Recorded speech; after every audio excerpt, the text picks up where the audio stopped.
Hello children, आज हम देखने वाले हैं आपका lesson number 4, the tree that never stopped giving. लेकिन उससे पहले एक छोटी सी कहानी हम आपको दिखाएंगे। ध्यान से देखिए, फिर इस लेसन को पढ़ने के बाद हम आपसे जानने की कोशिश करेंगे कि इन दोनों कहानियों में क्या संबंध था। ये एक छोटी सी कहानी पन्ने आपकी स्क्रीन पे।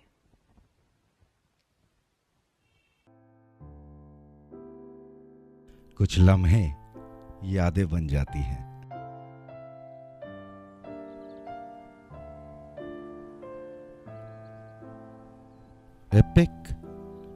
Epictetus. टेटस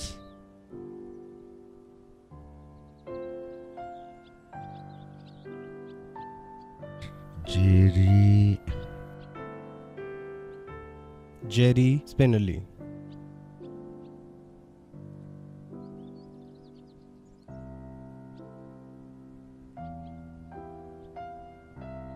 आपको जब पढ़ना नहीं आता तो आप पढ़ते क्यों हो? आपकी वजह से मुझे भी यहां आना पड़ता है।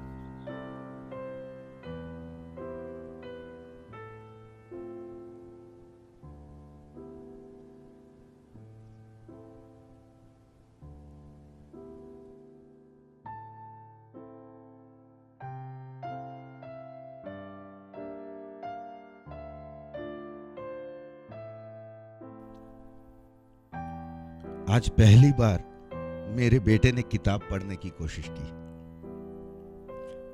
ना जाने कितनी बार उसने मुझसे कई शब्दों का अर्थ पूछा। उसकी उन मासूम आंखों में कुछ जानने की इच्छा मुझे हर बार उसे जवाब देने पर मजबूर कर रही थी। काश मैं उसे समझा पाता कि बेटा, जिंदगी के हर मोड़ पर मैं तुम्हारे साथ हूं।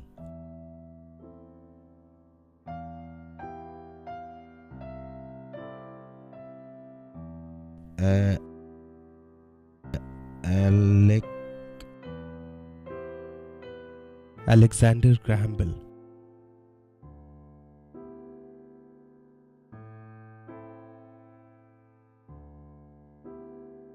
I'm sorry.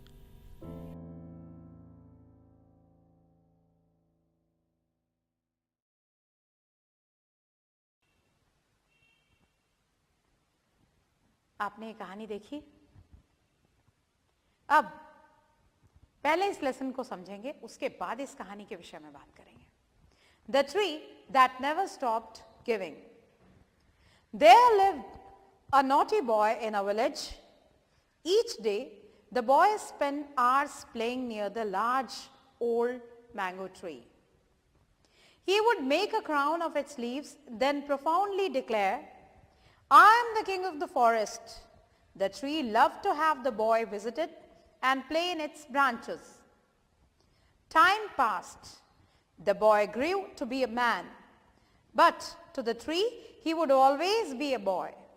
Gradually, he stopped coming to the tree. Then, one day, to the tree's great delight, he saw the boy approaching.